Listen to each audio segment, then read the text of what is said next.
That was Kiev last winter. Thousands of Ukrainian demonstrators took to the streets in a 3-month uprising that became known as Maidan. They were protesting against corruption and oligarchical rule, and in the end, they brought down a president, setting the stage for the continuing battle over Ukraine's future.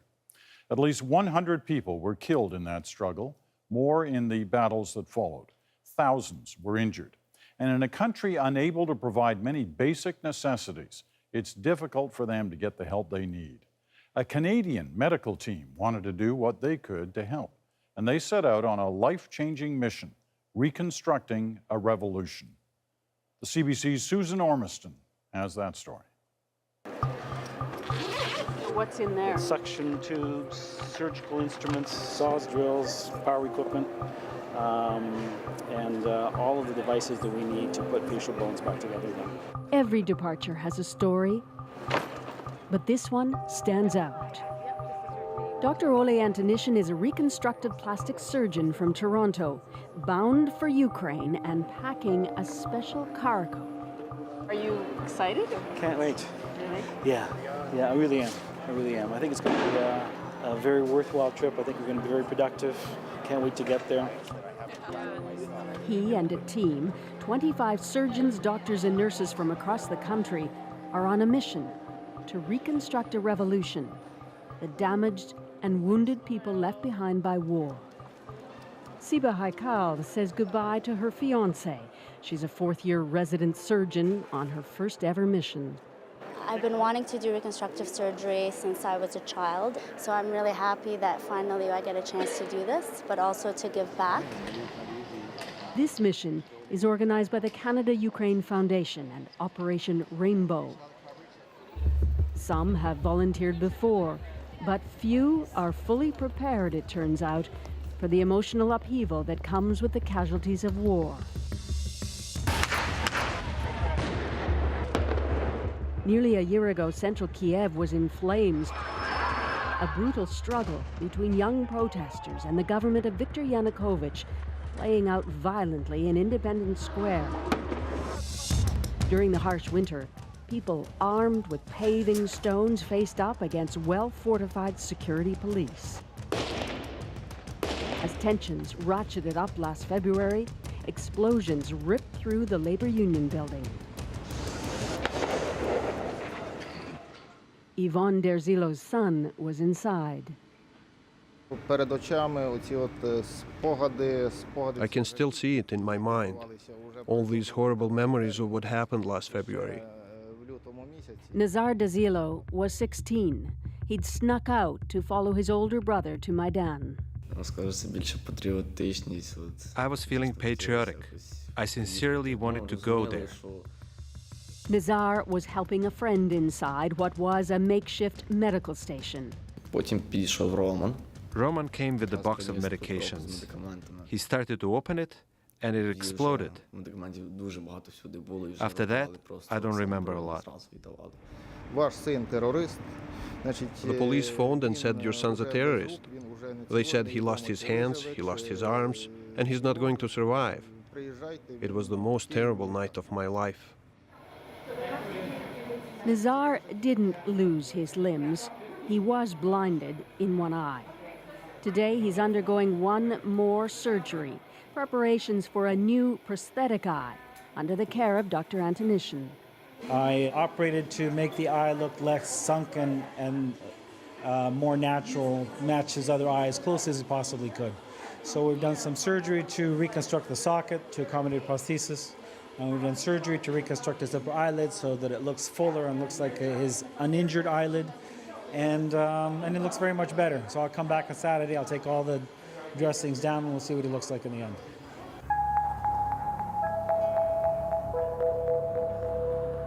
Kiev's military hospital is overwhelmed with casualties. 2,500 trauma cases here alone, many requiring multiple surgeries.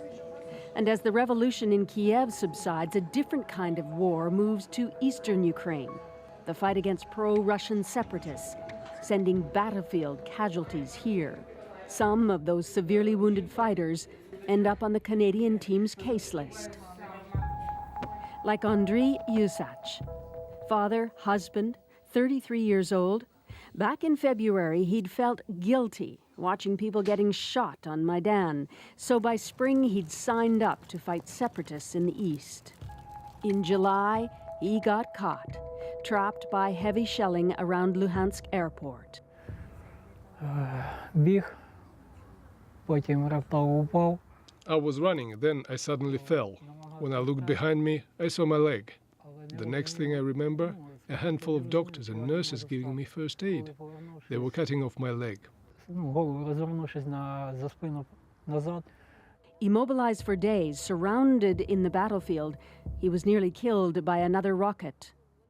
Тоже можна сказати на той час. In that moment, I was ready to say goodbye to life.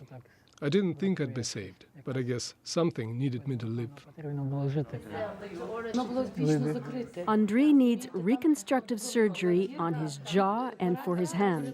A prosthetic leg will have to wait. His complex injuries are typical of the challenges facing the Canadian team.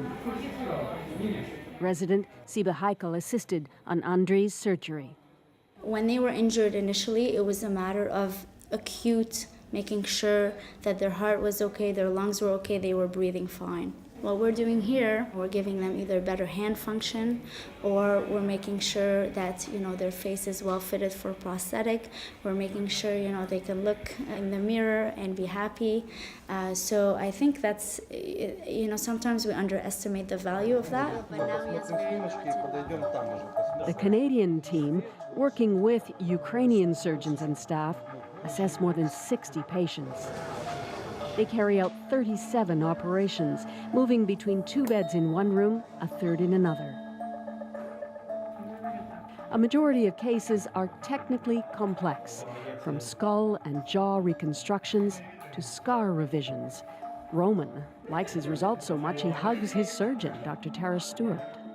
There's 4 rooms saying inpatient. One of them has a patient in there.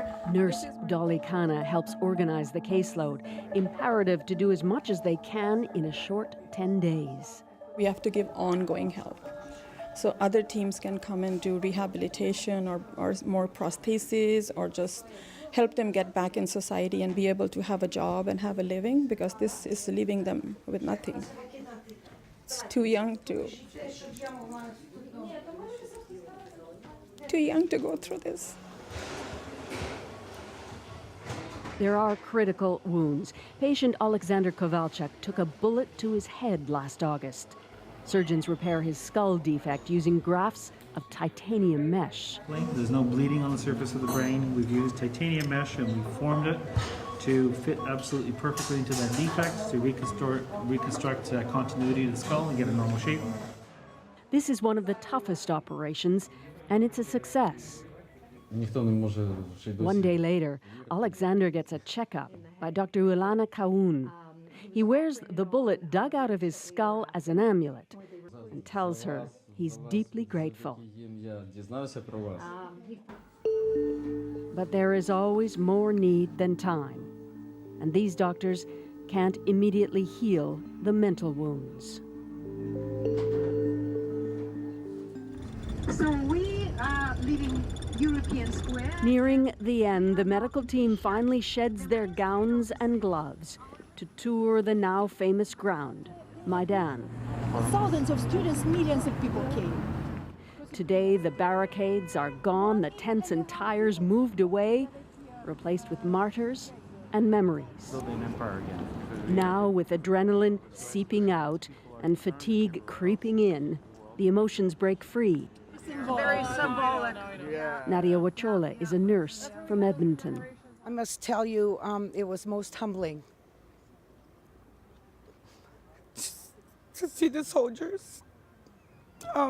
They so much appreciated our help. It's an experience of a lifetime. It is life-changing. We will not forget it. They are so thankful to us. On the last afternoon at the hospital, a memento signed by Ukrainian staff and patients. Dr. Antonishin takes pride in the still smiling Nazar post-surgery. This boy is actually one of the main things that made me personally want to come to Ukraine.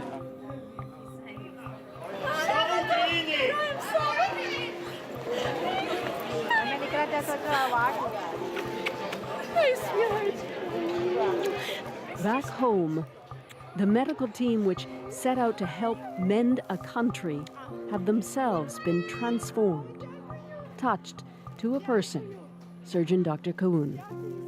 We're very sad to go, but very happy to be back. I'm sure it was an emotional experience. It was. Yeah, no, it was wonderful. Yeah, I'm so proud of the whole team, how we work together. You know, it's as if we're from the same soul. For Siba Haikal, reunited with her fiancé,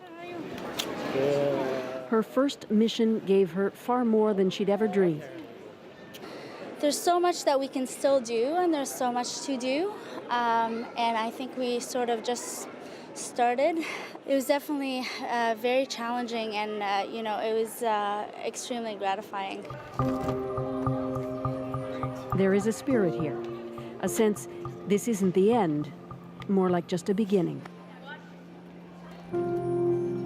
Susan Ormiston, CBC News, Toronto. So to reiterate how much was accomplished in just over 1 week, here are the numbers. An astonishing 37 surgeries were performed on people injured by explosions and gunfire, 7 skull reconstructions and 10 reconstructions of facial bone, 9 surgeries on soft facial tissue, 5 burn and scar revisions, and 6 upper extremity reconstructions. The Canadian team also left behind $50,000 worth of medical equipment.